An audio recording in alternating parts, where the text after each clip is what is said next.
Hello everyone, this is part 6 of What If Naruto Was a Genius and Found Out the Secret, and I hope you guys enjoy this video and to like, to subscribe, to share, and check out the playlist, to see more comment down below. Now let's start the intro. They call me a god. They call me a god. They call me a god. Join my membership, the perks are great. It's in the description. Naruto and Sasuke, partners in crime. That evening, Sasuke and Naruto arrived in town as dusk settled in. The guards at the gate cowered in fear at the sight of high-ranking Otonins when they saw the purple rope belts. They smiled at them. "We're not Otonins anymore. We need to use your messenger birds. What makes you think we're going to let you in?" Naruto sighed and pulled out his duffel bag, holding it up. "In here is Orochimaru's head. In the one my friend is carrying is his right-hand man's head. Want to see them?" They nodded and Naruto showed him the bag. They saw the long black hair and white face, and confirmed it wasn't a hanged object. They nodded, slightly afraid of the boy's power, but waved him through. The one on the left called to them. "Please report this to the village elder." "Sure." They walked in, ignoring the worried glances from the villagers. They had deactivated the partial cursed seals long before they got here to avoid suspicion. They walked up to the largest hut in the village, which they assumed was the elder's hut. The guard outside saw them and waved them inside. Obviously, the guards at the gate had communicated with him somehow. They stepped inside. The room was filled with the sweet smell of incense, and had beads everywhere. They didn't see anyone there, so they stood in the center of the room. They saw some shadows shift, and they focused on Theria. They had seen the movement. They heard a soft chuckling. "No need to be on guard. I am but an old man. Please, take a seat." They took the seats offered, which were essentially pillows on the floor. Now that their eyes were used to the dark, they could make out a small man with a bald head and a very long white beard. Probably to make up for what he lacks on top. Naruto heard Kyuubi snickering in the back of his mind and tried hard to suppress a grin. The man smiled at them. "So, you two are the ones who killed the thing known as Orochimaru. ... I may be old, but I know power when I see it. It would have taken incredible power to achieve. However, I did not call for you to inflate your egos. I requested you here for something else. Orochimaru's men have been raiding our village's crop fields recently. I will think this will put a stop to it. I was told you need a messenger bird. That can wait until morning. For now, I would like to extend my hospitality to the pair of you for helping us." "Thank you." Naruto nodded in agreement. The man continued. "We will shortly have a room prepared for you. We do not have enough space for 2 rooms, unfortunately.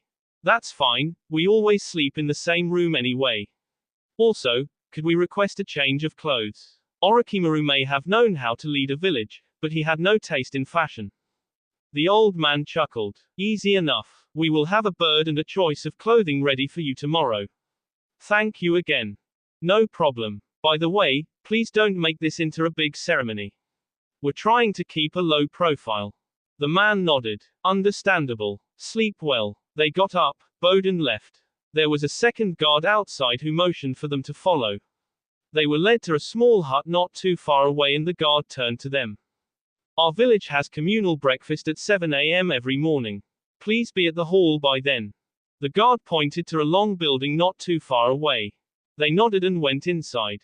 They set their swords down, and began stripping before ending up in their boxer shorts. Luckily, there was 2 beds here. They didn't want to give them any ideas if there was only 1 bed. They went to bed, entering their state of semi-sleep they had learned to use when sleeping in dangerous places. Sleep wasn't really the correct term for it. It was actually about 70% consciousness and 30% sleep. After a few years of learning, they found out that a body could be trained to enter a lighter state of sleep and still perform as well as if it had gotten a full night's sleep. They heard guards walking past their hut several times that night with regular intervals in between, which they presumed was the village's night watch. Just before the dawn broke, they got up, dressed and sat on the roof to watch the sun rise, which they hadn't done in a while. The village had a great view of the eastern horizon, meaning they had an unfettered view of the light. The sky turned from inky black to the odd purple that was twilight. It slowly turned orange, then red, and finally, sky blue. They continued to stare at it for a while until the sun had fully risen over the horizon. Naruto checked his watch. 6:55 a.m. Naruto got up, as did Sasuke. They walked through the village, aware the villagers were no longer frightful. Their eyes held something else. Gratitude. It was very foreign to both boys. They had never really been thanked by so many people. Even if they gathered up everyone who had thanked them in their entire lives combined, it would still fall well short of the number they had seen so far today. They walked into the hall, which everyone else seemed to be doing who was still outside. When they walked inside, all talking stopped. All faces turned to them with bright smiles on their face. Naruto and Sasuke walked over to what appeared to be the serving counter, grabbed a bowl each and walked to the first table they could find. People shoved up to create room for the two boys, which they uneasily accepted. Everyone seemed nervous, which Naruto and Sasuke started getting uncomfortable from. They could understand their fear, but it was unsettling while they were eating. Sasuke looked up. We don't attack unless attacked first or you're one of our targets, none of which are anywhere near here. This dispelled a lot of the nervousness, but not all of it. Naruto shifted slightly, catching their attention. You can talk to us. The only reason we're silent is we can communicate almost perfectly through body language. We have very little use for words between each other anymore. Talking gradually resumed before Naruto and Sasuke joined in. Naruto and Sasuke quickly told them after their activity during the time with Orochimaru was asked for that their time with Orochimaru was highly classified information they would take with them to the grave, so the topic was avoided completely. At about 7:30, people started getting up and leaving. Naruto and Sasuke finished off one last bowl before they excused themselves and went to do their tasks they had planned for the day. They carefully wrote a note to Konoha telling them that Orochimaru and Kabuto had been killed, their heads preserved and they wanted the bounty. If they agreed to the trade, they were to bring the cash with 2 people for the trade to the Valley of the End. They soaked 2 small parts of the parchment with both Orochimaru's and Kabuto's blood to prove they had their heads. They sent the bird to Konoha and went to their next task. They were taken to a hut, which they entered. This was obviously the textile center of the village. There were bolts of many different colored fabrics as well as pieces of cloth laid on tables. There were several old women sitting at separate tables. The one in the center of the room who was working on some form of dress looked up from her work with a needle and thread. She smiled at the boy, her face creasing with wrinkles at the facial movement. What can I get you 2 young boys today? We need some new clothes. Any preferences? They thought carefully. Naruto was the first to answer. Would it be possible to get 2 battle kimonos of the same type and colors? I will have to measure you, but it won't be hard. What about you? Sasuke gave in and followed his companion. 2 battle kimonos as well, please. The lady nodded, motioning them to come over. She picked up a piece of string that was marked at even intervals and began measuring everything. Naruto stopped her as she got to the waist. There's some things you'll have to make allowances for. Such as. Naruto and Sasuke closed their eyes, concentrating. They brought their full level 2 seals out, surprising the hell out of the ladies. Naruto had grown his tails while Sasuke had sprouted wings. The lady nodded slowly, taking a few new measurements. Once she had finished, she nodded, indicating they could suppress the seals. She looked thoughtful for a moment. Any particular colors? Naruto knew instantly what he was going for. Blue and canary yellow. Sasuke smirked. Crimson and black. She nodded, thinking things over. I should be able to have the first pair done by lunchtime tomorrow. The next pair can be done in 3 days' time. Sasuke nodded in appreciation. Perfect. Naruto half smiled at the lady. Thank you. She smiled, wrinkles coming back to her face again. You're welcome. Both boys left to go back to their hut and discuss their plans for the long-term future. All of their plans revolved around being able to earn money initially, and the only way to do that was to do missions. The only village that took in Nukanons was Oto. By killing Orochimaru, they had both freed themselves and screwed themselves over. The only way to earn money would be to kill other Nukanons for the bounty.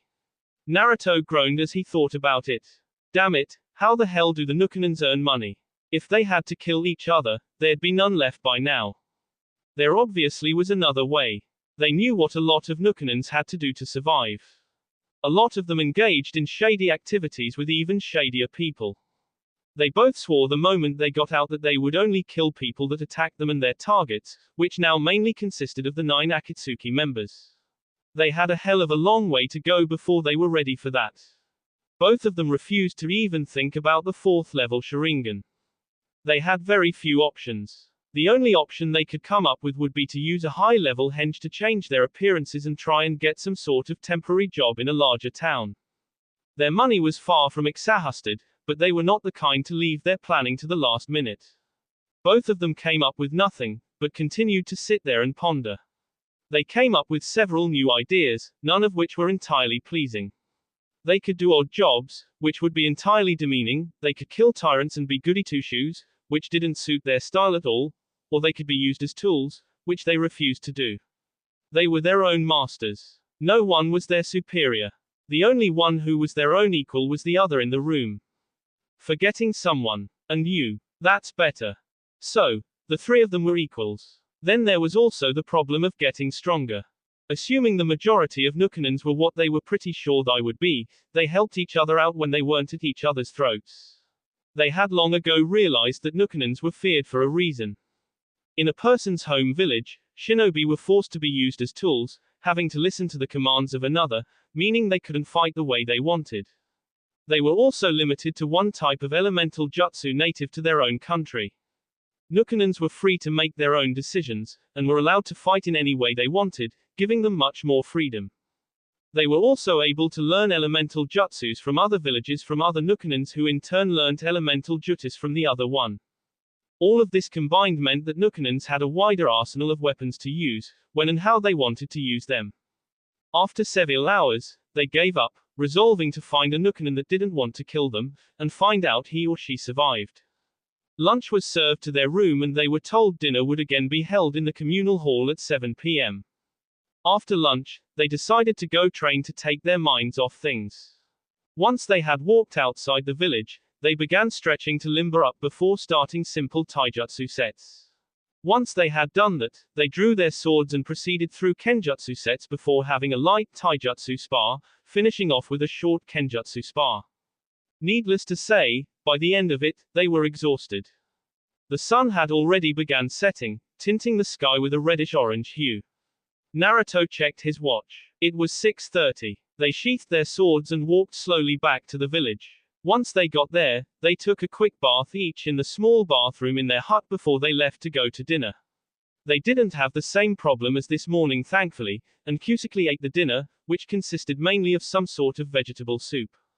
They excused themselves and retired to bed. Kyubi had been silently thinking to herself the whole day. Not only was she helping the boys with their problem, she was dealing with one of her own that had been plaguing her for months.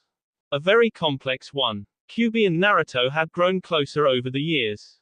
Their current relationship was a fairly confusing one to describe. It had elements of a jailer, prisoner, mutual understanding, and a hint of companionship in it, although neither would admit the last part. However, Kyubi was having another problem. She found that after 15 years of being deprived of getting everything she wanted at her whim, that she was beginning to experience withdrawal symptoms of sorts. Being several thousand years old meant that things tended to take more time in general. It could take a decade before she would have gone mad being locked in a room with little light and no way out, staring at the same 4 walls, floor and ceiling. The only reason she hadn't become bored yet was she could see outside, but she had no control over what she saw, smelt, tasted or heard. That was not the problem. She was used to being able to seduce anyone she wanted to stave off any sexual urges she had. The problem she was facing now was that her sexual urges had built to breaking point, and it was taking all of her control from alerting Naruto. The problem was that the only male she had access to was Naruto when he came for one of his visits. Kyubi and Nibi were both known to have seduced a fair number of human males in their time, but neither had been in this situation before. Last Kyubi had heard from Nibi, she had gotten sealed in a female. The only sort of grim satisfaction she got was that Nibi couldn't relieve her pent-up frustration unless she got really desperate. However, this still didn't change her own predicament. It also didn't help that Naruto would have to come inside the cage for her to do anything too. And that's where the next part of her problem came into play. The moment he came in, she could kill him and take over control of his body. Normally, she'd have been all for it, but now, she was finding she was starting to hesitate before she would regain her resolve. This confused her to no end. It was a massive multi-layered problem that pointed to one thing she would never admit to herself, let alone another. Their relationship was getting dangerously close to entering deep murky water. Water that had been long ago forbidden to be touched. She let out an exasperated growl before she could stop herself, which caught Naruto's attention. What's up with you? Shit. She had to think of a way to stop him coming down here. Just remembering a past fight. That's unlike you to react that strongly to a fight. Naruto appeared before her. He saw she was in humanoid form, which was unusual. She wore a red and black kimono that covered her completely, in a vain attempt to stop herself from giving in. She was screwed. As Naruto would have said long ago, totally, fatally, utterly screwed. Naruto took a sniff of the air and stiffened. He detected it right off the bat. What the hell? Want to explain to me what's going on? What could she do? She explained. I'm used to having anything I want. That includes any male I want to seduce. Naruto's sweat dropped and blushed in mild embarrassment. It wasn't every day you got to see a sex-starved demon who could do nothing about it, but then again, not many got to see a very powerful female demon that was sealed in their own stomach in the first place. QB's simple words and pheromones had sparked something that he had been keeping carefully suppressed as well. He had somehow managed to keep what he found to be a disturbing growth of their relationship on his side. Naruto could tell now that the only reason this relationship hadn't turned into some sort of twisted sexual escapade was that he had stopped it from growing to that stage through sheer willpower. Naruto truly had no idea what to do. How the hell could he do anything? He couldn't really back out without permanently damaging their relationship, but he was scared shitless of progressing. QB watched Naruto's eyes become awash with a sea of emotions. She was glad to find out that this hadn't been entirely one-sided, and was amazed at how well Naruto had kept this suppressed to hide it from her. Naruto sank to his knees, scrunching his hair in his hands. He was obviously torn as to what to do. I don't know what to do. Makes two of us. Should he just do it? Get it over with. One night stand kind of thing. That would do more damage than good. The only thing he could think about was summoning her and letting her screw every guy within 10 miles, but somehow, he didn't think they'd appreciate that. Reminds me of that damn 10th question. Take or not take? Naruto nodded. This was surprisingly like the 10th question of the Chunin exams. Back out, and face it next time. Take it, get it wrong, and never take it again. It really left only one option, which both of them secretly wanted, but were scared of the consequences. Take it and get it right. Naruto slowly got up and started walking towards the cage. What the hell was he supposed to do? He'd just reached the bars when fate would have it that the third member of their three-man cell raised his hand to quit in a sense by shaking Naruto awake. Oi, Naruto. Wah, what the hell is up with you? Long story. Whatever. Our first battle kimonos have arrived. Try yours. Sasuke pointed to a folded piece of blue and yellow cloth on the small table in between their beds. Naruto picked it up to reveal exactly what he had hoped for. Scratch that, it was better than he had hoped for. Naruto hastily put it on. It was wide-fitting enough to grant him unrestricted movement, but also maintained the sleek elegance of a formal kimono. Naruto had to give it to the ladies. They were damn good at what they did. Naruto turned to see Sasuke in his black battle kimono with red highlights. They looked snazzy. Naruto's mind was immediately drawn back to the problem Sasuke had given him a temporary escape from when he heard Kyuubi growl. Sasuke saw Naruto was acting weirdly. Naruto had always been calm and in control. Now Naruto looked like he did when he was still using the mask in the academy days. Naruto. What the hell is going on? Naruto sighed. I don't know how to explain. Try. Well, I've told you of Kyuubi and my relationship being pretty screwed up, right? Sasuke nodded slightly. I think it just got even more screwed up. Sasuke got the gist of what he was saying. His sweat dropped. He wanted to know one thing. Who broke first? Don't you dare. Judging by the tiny body movements Naruto made, Sasuke had to stop himself from full-blown laughing. The demon had caved in first. He never expected that. Sasuke thought over the pros and cons of having the Lord of Demons as a lover. She'd be great in bed. Naruto face faltered. Where the hell did that come from? Sasuke kept it up. She's probably the only one who could keep up with your endless stamina. Naruto sweat dropped. Not funny. I'd say go for it. Naruto stared at Sasuke in disbelief. What? You heard me. I wish I didn't. Sasuke got to the point. I dare you. If I don't, Sasuke smirked, I'd be disappointed in you. To someone else, this would have been a very light way off. Naruto knew differently. Their friendship could be severely damaged if he didn't do this. If I do, apart from the rewards of the dare itself, all the ramen you can eat for 3 months. After all these years, Naruto still surprisingly had his love for ramen. It was still the king of food to him. Naruto stared at Sasuke. It was his major vice, and Sasuke knew how to exploit it perfectly. You're a bastard. Just do it. Naruto sighed. Sasuke was forcing him to do it. He laid back on his bed, careful to remove most of his clothing in case any accidents happened. Naruto scowled at Sasuke. I'll get you for this. Sure. Naruto entered his mindscape and found himself already at the cage. Naruto couldn't see Kyuubi anywhere. He heard a soft growl. Not the usual ones, full of menace. It was still dark, but contained lust by the bucketload. Naruto slowly walked towards the gate. I'll take the 10th question. Kyuubi had to restrain herself from reaching her tails through the bars and dragging the boy in and getting it over within a flash. You pass. Odd thing to say, but it fit the situation. Naruto walked between the bars, not sure what he was getting himself into. That evening, real time. Sasuke shook Naruto awake. Naruto, I dared you to go through with it, but not for an entire day. Naruto looked up at him with a dreamy expression on his face. Sasuke smirked. That good, huh? No. No words or expressions can describe it. Don't tell me you've gone soft, Naruto. Give me a bit of time. I'll recover, eventually. Sasuke chucked as he stood up. Naruto saw that the last kimono had arrived for both of them. Sasuke didn't need to point that out. Naruto, we just got the messenger bird back several hours ago. Konoha has accepted to the trade, so we need to get moving by tomorrow morning. Naruto nodded as he slowly got out of bed and realized something. His boxes were majorly stained.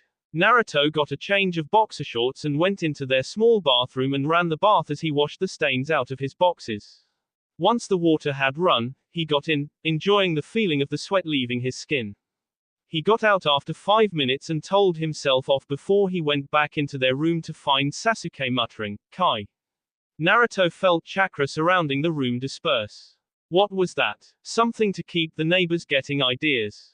Naruto sweat dropped. I was that loud. Sasuke gave a slight nod as Naruto looked out the window and noticed that the sun was almost finished setting. Naruto noticed a new stack of sheets at the base of his bed. He saw Sasuke shrug at him, so Naruto changed the sheets and they prepared for bed. Naruto thought to himself as he slowly drifted into a deep dreamless sleep. Today was one hell of a day. Naruto half expected the Kyuubi to respond, but he thought he heard snoring in the back of his mind and went to sleep. Next morning, Naruto and Sasuke woke up early, packed their things and went to the elder's hut.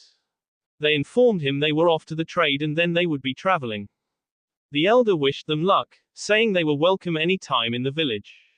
Naruto and Sasuke didn't even have breakfast as they left the village for the Valley of the End, which was some distance away. Not a single word was said. All senses were on alert for attack, however, none came.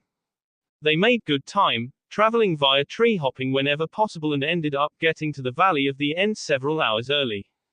They sat there, reminiscing over old memories when they became aware of 2 females approaching. They turned to see a shock of pink and navy blue hair.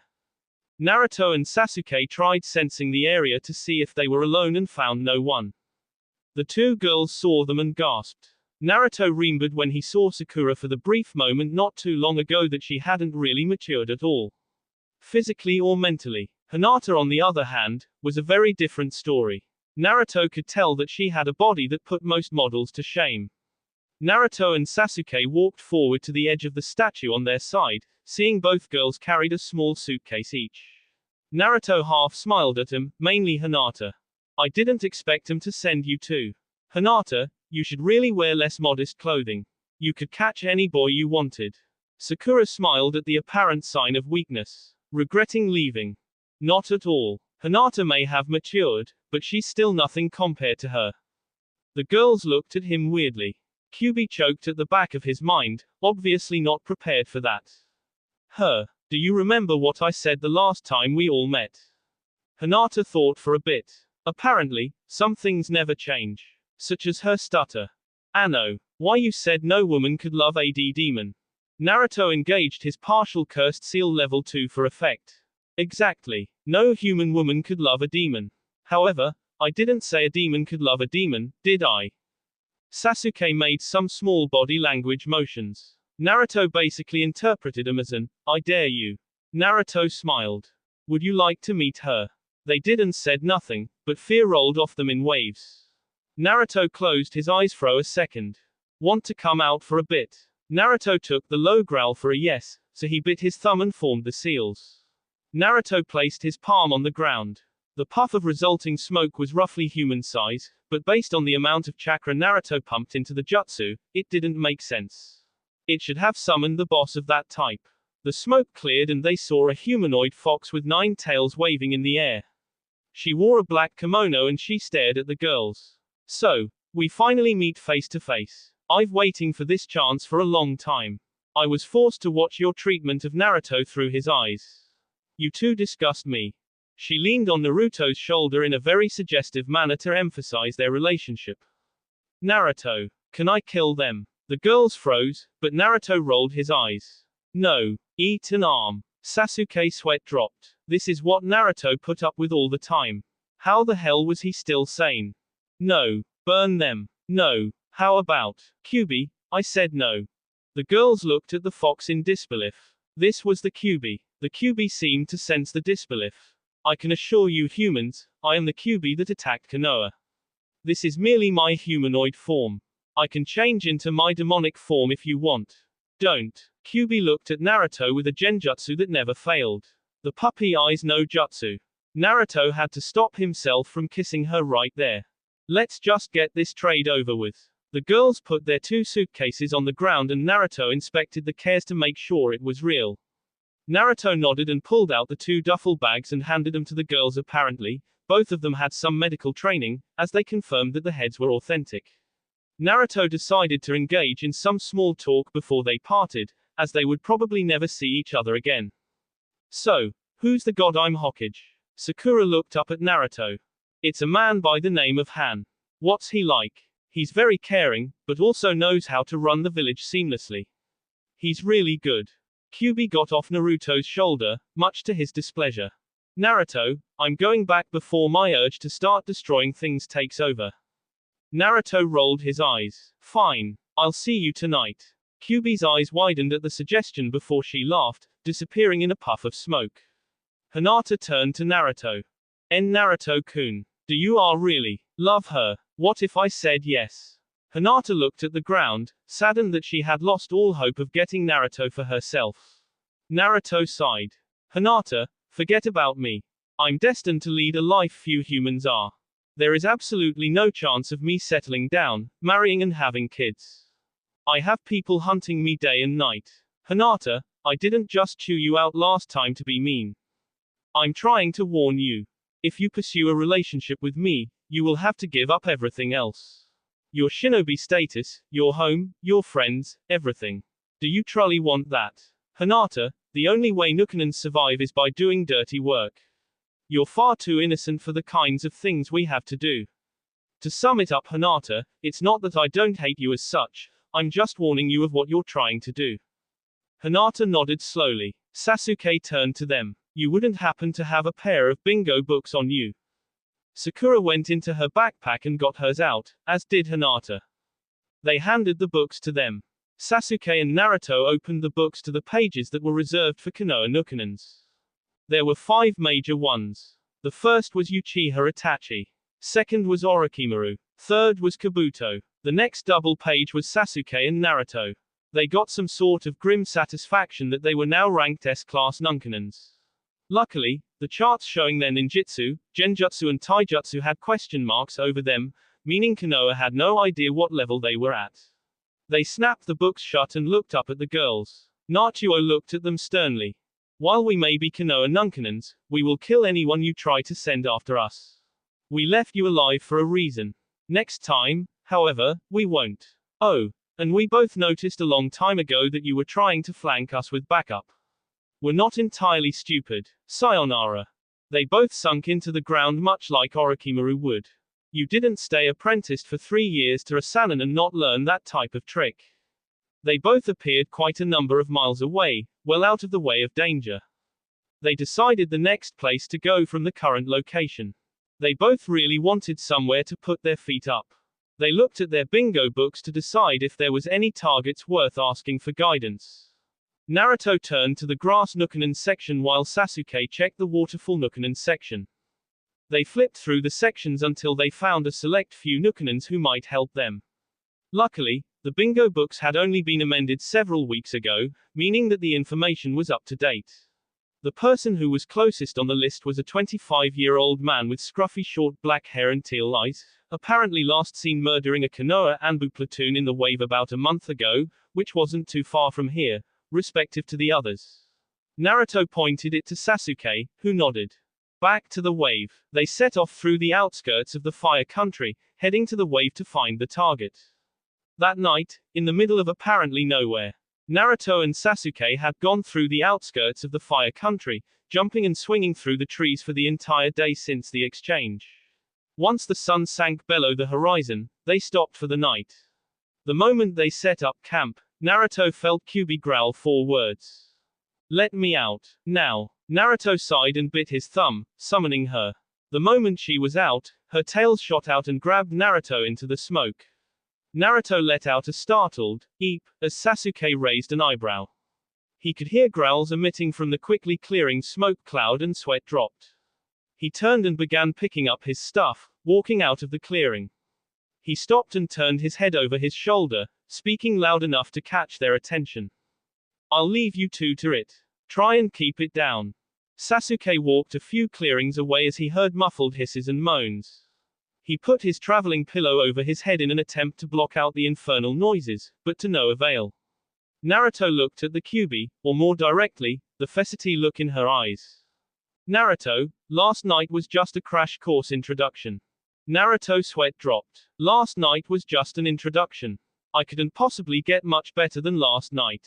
Kyuubi must have seen the disbelief in his eyes, because she brought him in for another kiss. Trust me, I used a few major techniques last night, but tonight, I'll expose you to a few more. Their moans, grunts, purrs, hisses and howls could be heard everywhere in a 5-mile radius for the rest of the night. Sasuke was forced to use a variation of the Tanuki Neri no Jutsu to put himself to sleep. Sasuke woke the next morning to find that they thankfully hadn't been attacked, which surprised him. Sasuke got up, changed and went to check on Naruto and Kyuubi. Kyuubi was surprisingly still with Naruto, their tails wrapped around each other to create an enclosure of fur that blocked them off from the outside world. One of the tails moved slightly, and Sasuke saw the hint of a crimson-colored eye. The hole promptly closed before they began shuffling. Sasuke went to start preparing their breakfast. You guys were quiet enough that the people in Iwa didn't hear you. Naruto blushed at the statement before Sasuke went about preparing their rations for breakfast. Naruto took the time that Sasuke had also, conveniently, turned his back to get changed.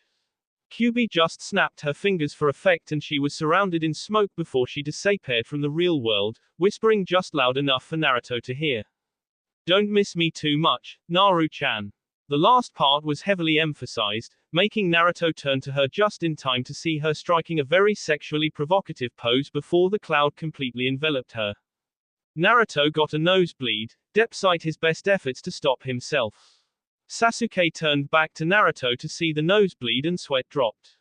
He had to shove the ration bar into his hand before Naruto accepted it. Naruto shook his head, wiping away his nosebleed and began chewing on the practically tasteless bar.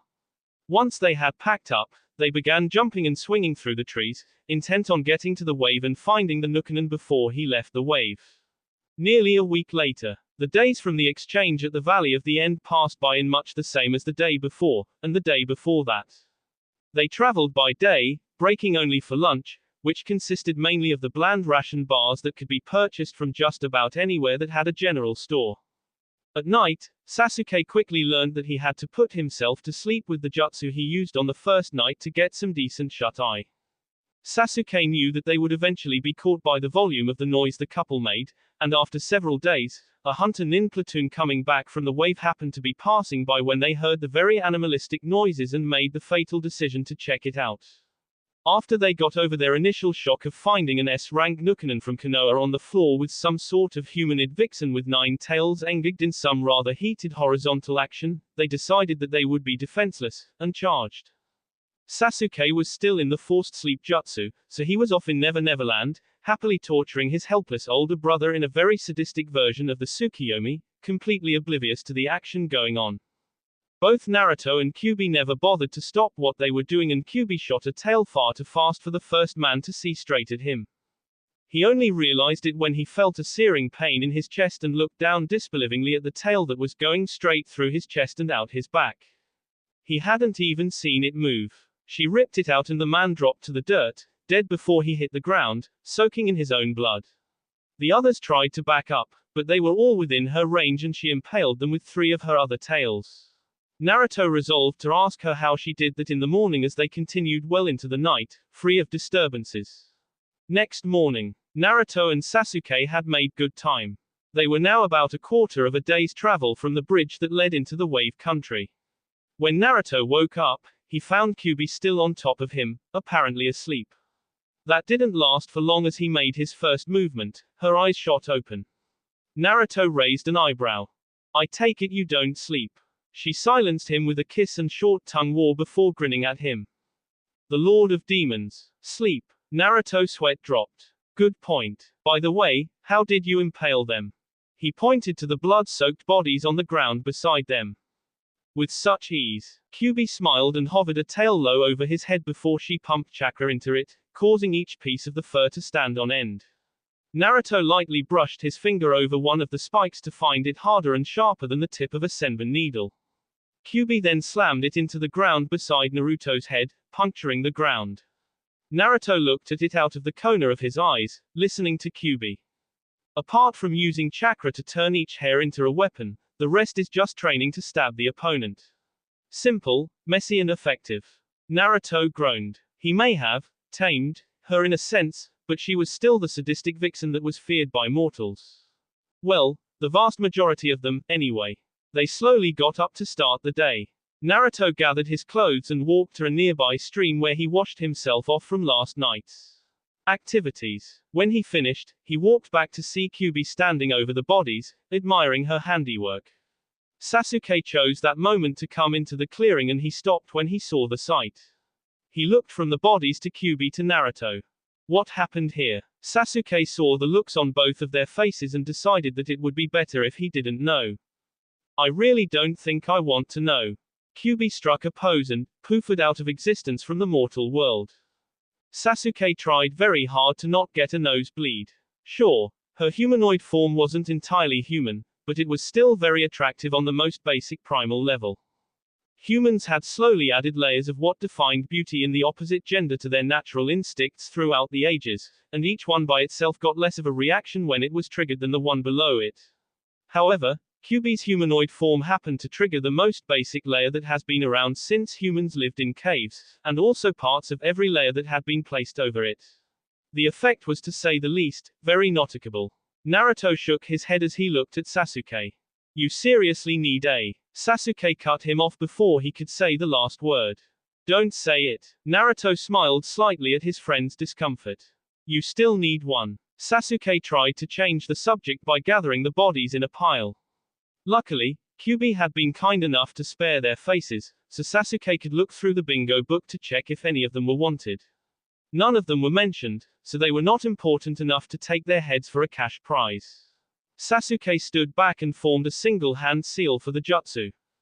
Kaiten, Gukakyu no Jutsu. The bodies were incinerated and quickly turned into nothing but charred ashes that scattered away on a convenient wind that happened to choose that moment to blow through the area. Sasuke and Naruto gathered the few items they had brought with them and left to make the last part of the trip to the wave.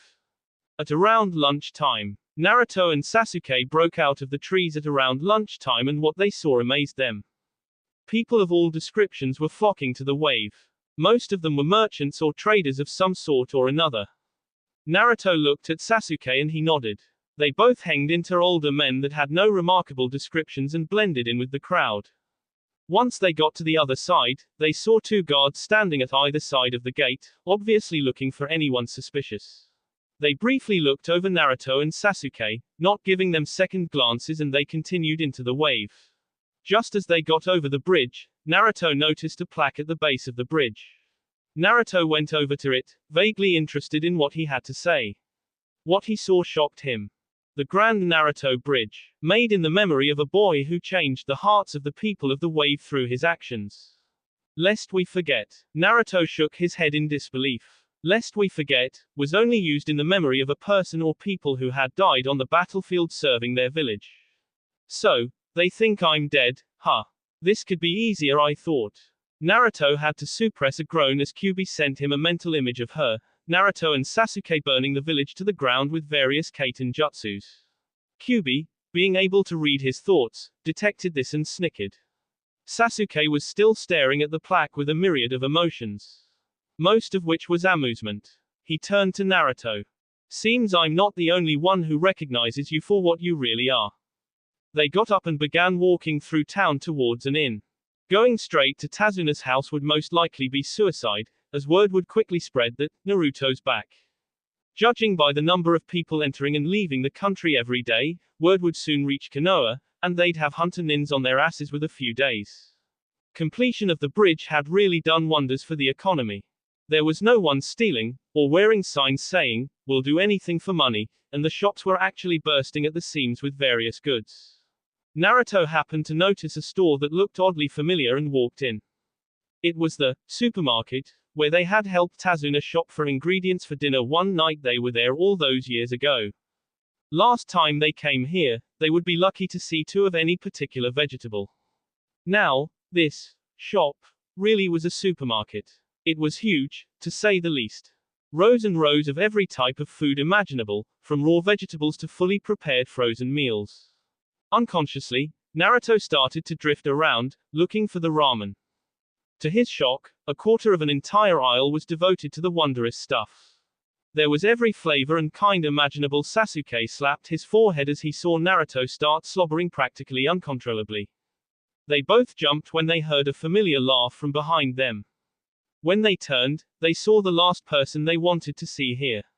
Tazuna no longer wore the boring dark brown shirt or pants, but something far more formal. Obviously, he'd been elevated to a rather important position in the community. Tazuna had two people with him. They were dressed as civilians, but both Naruto and Sasuke knew better by their chakra signatures that they were about low Chunin level, meaning that they had not learned to mask their chakra yet. I haven't seen such a reaction to ramen since an old friend came here several years ago. Sasuke decided to try playing it cool, and see if he could get out of here before they were sprung. A friend. Tazuna smiled warmly at him. Yes, he's the one we have to thank for the prosperity of this country. Unfortunately, last I heard, he had passed on. I'm sorry. Tazuna smiled sadly at him, shaking his head to indicate it was fine, and also in an attempt to try and clear the memories from his head, saying something which he either had no idea of what it would do to Sasuke or he already had his suspicions. It was most likely the former, so it was sheer luck. Don't be. You had nothing to do with it. Sasuke couldn't help but let the mask over his chakra slip for a second. That comment had struck far too close to home for comfort, and it showed, because both of Tazuna's companions recoiled as the sharp wave of chakra-infused emotions washed over them. Tazuna looked at both of them in interest. Something wrong. They both recovered, and the one on the left of Tazuna stared at the boy. The man's piercing brown eyes attempted to discern who exactly this boy was. That wave of chakra was not something a regular person could even dream of emitting, let alone the majority of ninjas. Why don't you drop the henge? Sasuke sighed. One little slip of his emotions had completely blown their cover. Before they released their henge, they withdrew their level 2 cursed seal features and then dropped the henges. Tazuna's eyes widened in disbelief. He blinked several times, took off his glasses, polished them before putting them back on, checking both boys again in a vain attempt to check what was in front of him a second time like most humans do when they see something that shouldn't be possible. Naruto. Sasuke. I really hope this isn't some super cruel trick. Naruto sighed and drooped his shoulders. Some things never changed, one of which was Tazuna's love of using the word, super, at every opportunity. It's us, old man. Tazuna smiled weakly at them. Last we had heard, both of you had died fighting some S-rank ninjas. Sasuke raised an eyebrow in interest. Who told you that? Kakashi did. I think we need to have a chat. Sasuke smirked. Sounds like a typical thing Kakashi would say. Naruto looked back at the ramen hopefully, then at Tazuna, eyes filled with pleading. Tazuna smiled at Naruto, chuckling softly. You're definitely Naruto, all right. Don't worry, somehow, you got Inari hooked on the stuff, so we have a super large supply of it at home. Come on you two. Tazuna started to lead him out of the aisle, but both boys realized something. They would have to hold their henges up in public or completely avoid the general public. They both redid their henges, causing several raised eyebrows from Tazuna and his companions. Sasuke looked at Tazuna. We'll explain when we get to your house. Tazuna nodded. From his admittedly limited knowledge of both boys' behavior, they didn't do anything without a reason, so he let it be for now. Both Naruto and Sasuke were staring at Tazuna's friends intently. Neither of them were using a henge. The one to Tazuna's left had a shock of brown hair that looked like a mix between Sasuke's, Naruto's and Kakashi's hairstyles. What was even odder was that it somehow worked. The man had spikes going everywhere like Naruto, which were longer at the back like Sasuke, and also had a shock of it sticking up in a roughly Kakashi-like mohawk. He even had Sasuke's bangs. They decided to forget about the man's hair for the moment and looked over the rest of his body in their analysis. HW wore typical shinobi uniform, which consisted of navy pants and long-sleeved shirt. The only thing he lacked was a flak jacket. Moving to the other guy, they saw he had a much tamer style. His hair was mainly just long black hair done in a ponytail. He had teal eyes and a mature-looking face. He wore exactly the same thing the other did. Naruto and Sasuke concluded if things got messy, they should be able to knock them both unconscious and make a break for it with little effort. They left the store and began walking through town, acutely aware that everyone was greeting Tazuna happily, and he waved back at them. From what both boys remembered, Tazuna lived rather close to the bridge, but he was leading them away from it. The general shops slowly gave way to family businesses such as blacksmiths, herbalists and other such things. Those quickly turned into modest estates. Tazuna turned up a particular street and walked past 3 houses before opening a small white picket gate. The front garden consisted mainly of various types of flowers and small shrubs.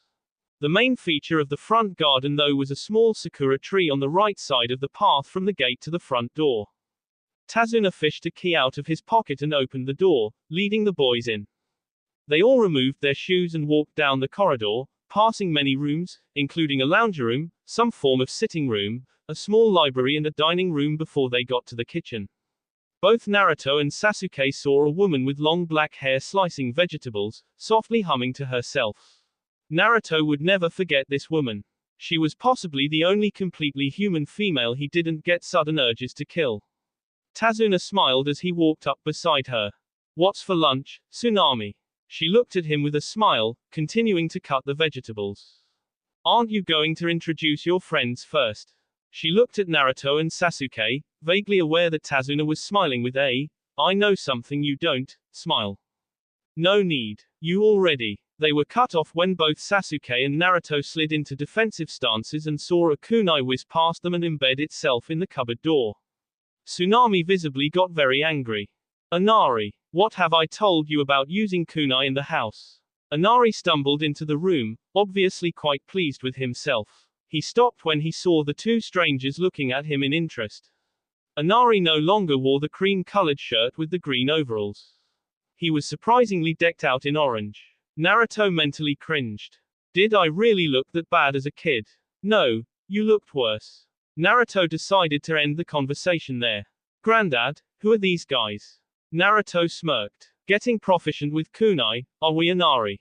Inari stared at the man's grin. It reminded him slightly of Naruto's grin. Who are you? Sasuke put his hands in a half-ram seal, as did Naruto.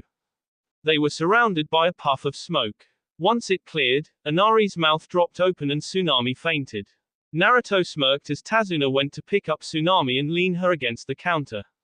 Tsunami soon came around and muttered about, seeing Naruto and Sasuke in a dream, when she saw both of them sitting at the table and tried to stop her emotions from making her faint again. She slowly walked over to the table with the help of Tazuna. Once they were all seated, Tazuna looked at both of the boys. I guess we should start with where we left off. Naruto nodded and started with a little about their past, and how both of them were socially alienated for different reasons, Naruto being hated by the entire village, leaving out the reason why, and Sasuke being recognized for his clan name, and not for who he was as a person. After the wave, they told the others about how Orochimaru had planted a cursed seal on him, showing him the mark for effect. Naruto went over his meeting with Jiraiya and his finals match, their fight with Gaara, and how the villagers actively started trying to mob him and kill him. Sasuke told him about their meeting with Itachi and Kisame, leaving out the Tsukuyomi. They told him about the defection to the sound. Inari, being an inquisitive kid, asked what happened while they were in the barrel, and Naruto shrugged. We had our level 2 seals awakened. Inari still wanted to know more. Level 2. What does it look like? Tsunami began scolding him, but Naruto waved her off. We'll give you some examples of the others in their level 2 forms. One of the Sound 4 grew a third eye on his forehead as well as horns, his hair turned gray and grew in size. His skin turned a clay-brown color, he grew spikes on his arms and the whites of his eyes turned black while the irises turned a sickly yellow color. Tazuna, Tsunami and the other 2 ninja looked horrified, but Inari thought it was cool. Sasuke told him about another. Another one of them was actually 2 people in one, and when they engaged their level 2 seal, they would rip their body in half and regrow plate-like armor for limbs, grow horns and were able to merge with others' bodies and destroy that person's cells, killing them in the process. The other features were the same as the others, clay-brown skin, claws, fangs and eyes changes. Inari apparently still didn't get the point, so they knew this one would get to him. And then there was the last one. He had a Genkai that allowed him to control the number, shape, growth and density of his bones. An example would be that he could pull a major bone out of his body and use it as a sword, such as his humerus. He could also make his ribs extend through his chest and use them as a defensive barrier to block kicks from taijutsu experts. Inari was finally starting to get the point, but Naruto decided to make sure he did. In his level 2 form, he apparently could even rip out his spine and use it as a whip. By now, everyone in the room, including Inari, got the point that the cursed seals lived up to their name. Sasuke looked at Inari. Inari, nothing Orochimaru ever did was cool. He even revived the former Hokages to fight their student using his own subordinates as live sacrifices to help in the invasion of Konoha. Inari nodded slowly as Naruto told them very little about their time with Orochimaru, except that they had eventually killed him and began their plans.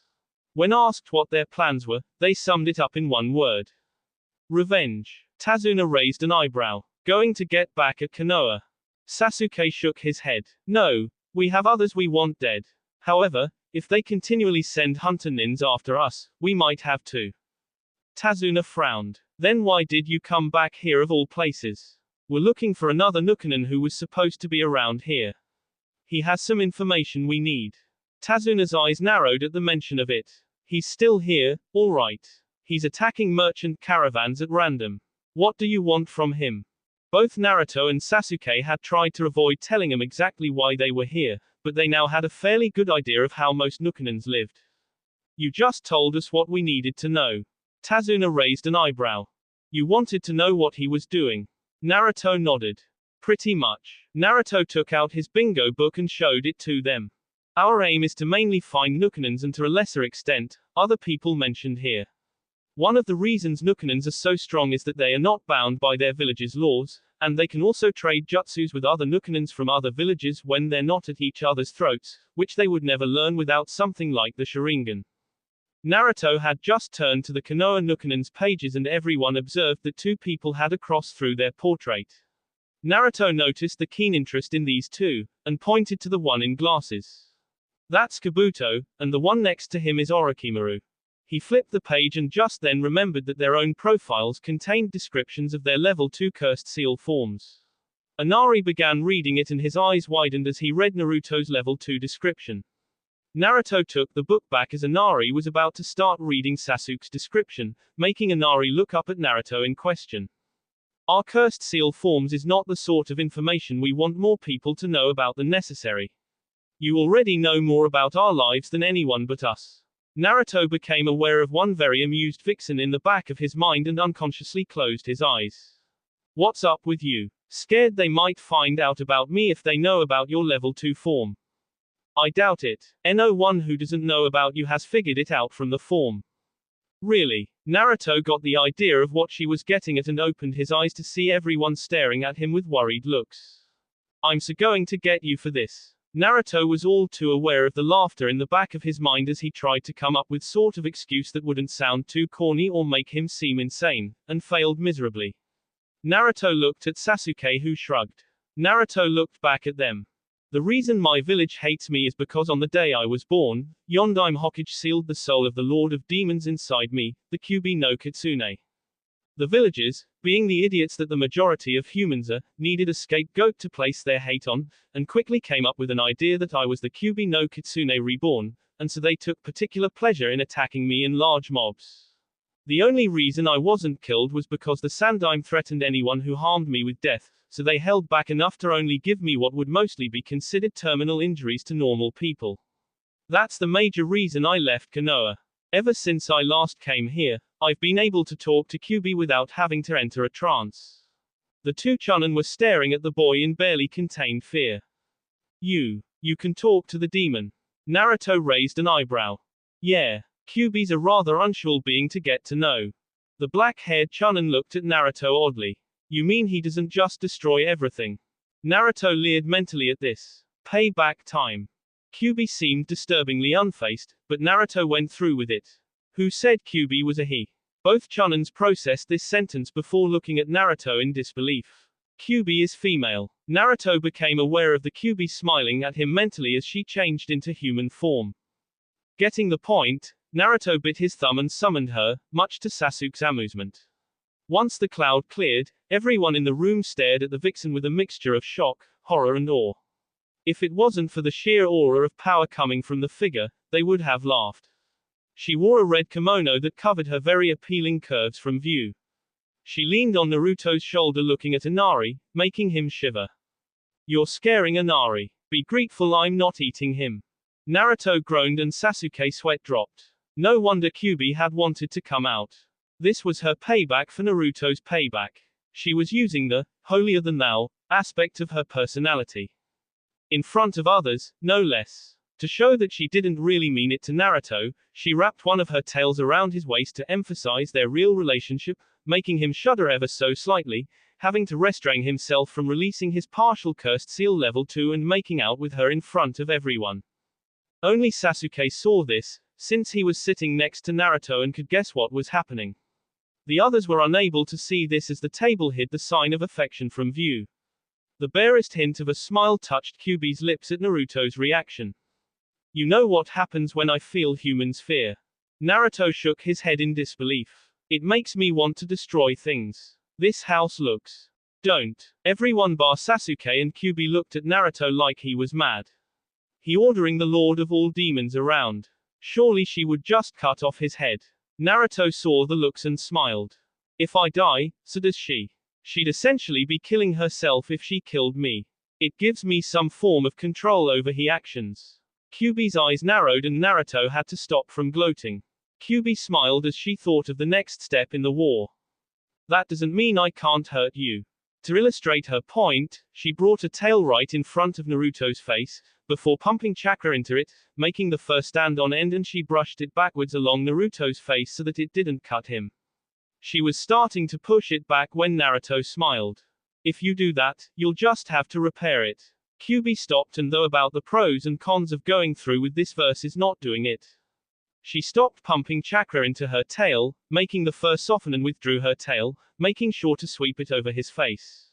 All this time, the others around the table were watching this exchange, wondering if this conversation they were seeing was explainable using some form of logic or another. Little known to them, it was very easily explainable. At least on the surface. But they were not ready for the reason. Not by a long shot. Kyubi looked at a part of the wall with an interested look on her face. Naruto and Sasuke were also looking there, making Tsunami look at the wall worriedly. Is the wall dirty or something? I thought I did a thorough job of cleaning. Sasuke answered her, but he was clearly more intent on focusing on the spot on the wall. It's not the wall, it's what's beyond it that interests us. Sasuke and Naruto stood up and followed Kyubi outside. Naruto looked back over his shoulder. Don't follow us. You'll be killed if you do. They nodded slowly as Naruto and Sasuke walked out the front door to the garden, looking at the trunk of the sakura tree while Kyubi hid in the doorway to watch the exchange. You know, you're really bad at using that jutsu. The man smirked and stopped melding with the tree, stepping out of it. He looked like he was made from some sort of liquid with bright yellow eyes. This appearance quickly returned to normal, and they found their target staring at them. Scruffy short black hair, teal eyes. Yeah, it was him all right. He smirked at him, or more correctly, Naruto. So, you were the one I felt summoning. That was a lot of power for someone of your age. Strange though, with that kind of power, I would expect you to summon the boss. I don't see any destroyed houses. You're pretty naive for an experienced Nukenin, aren't you, human? He stiffened and looked to where the voice came from, seeing a silhouetted figure with 9 tails waving behind her. Kyubi stepped out of the shadows, looking slightly amused. The man's eyes widened noticeably before they narrowed. No wonder I didn't see any destroyed houses. You're using a henge. Kyubi sent a tail flying dangerously close to his face, which made the man pause mid-sentence and just managed to stifle a gasp when the fur on the tail sprang up to look like some sort of barbed spear. What made you think you could speak to me, the Lord of all demons, in that manner, human? Naruto looked at this like it wasn't anything out of the ordinary, which for him it really wasn't. Would I be right in guessing you have a bingo book on you? The man nodded slowly, afraid that even the slightest movement would see that tail go through his head. Naruto looked at him nonplussed. How recent is yours? About a week old. All villages publish their books twice a year at around the same time. He stole a glance at the two boys and his eyes widened when he recognized the 2 latest additions to the Konoha Nukenin section. His eyes widened considerably. You two are Uzumaki Naruto and Uchiha Sasuke. S-rank Nukenins who killed Orochimaru and his right-hand man, Kabuto. Then that's. Sasuke looked bored, trying to act cool despite the fact that he was finally getting recognition as a person, and not as a member of a long-dead clan. He noticed that the A-rank Nukenin from the mist was staring fearfully at the Queen of Demons. Yeah, that's the Kyubi no Kitsune. I'd suggest not pissing her off. The man stole a look at Sasuke. Her. Naruto and Sasuke face faltered. Naruto recovered first, with Sasuke not far behind him, brushing themselves off before smirking at him. It has a very feminine body, wouldn't you agree? I know for a fact that she happens to be female. Kyubi had to suppress a lecherous grin that threatened the corner of her lips at the subtle yet blatant hint of managing to bed her, while Sasuke sweat dropped as Naruto continued. That isn't a henge, at least, not by our standards. It's an Akutal transformation, not just some shoddy genjutsu. Now, tell us, what did you hope to achieve by seeking us out? A fight.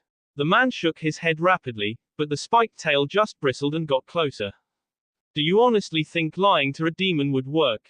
The man considered this for a second. In hindsight, he was rather hoping that it would, but he was rather more concerned for his life at the time than to process that level of logic.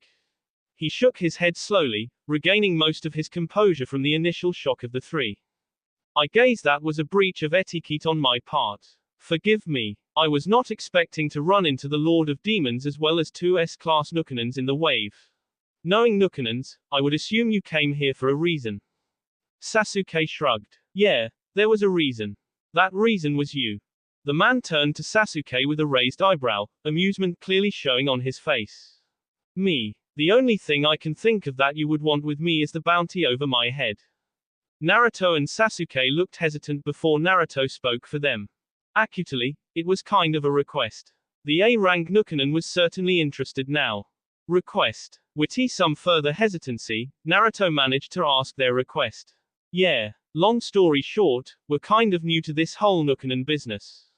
The man smirked and closed his eyes. The latest graduates, as we call them amongst ourselves. It's kind of hard to believe that you two took down 2 other S-rank Nukenons without knowing how we survive in this world in the buoyaness, but I get the feeling that doubting your powers right now would be a bad idea. He gave a tilt of his head to indicate the tail still hovering dangerously close to his face. Naruto looked at Sasuke, then Kyuubi and made a cage bunchen to go back into the house and tell them they would be gone for an indeterminate amount of time. Once Naruto had conveyed the message, Kyuubi disappeared and Naruto and Sasuke set off with their target in front of them, taking to the roof so as not to be seen to some place they could discuss things in private. That will be all for this video. Be sure to like, subscribe, share, and comment down below for more videos. Goodbye.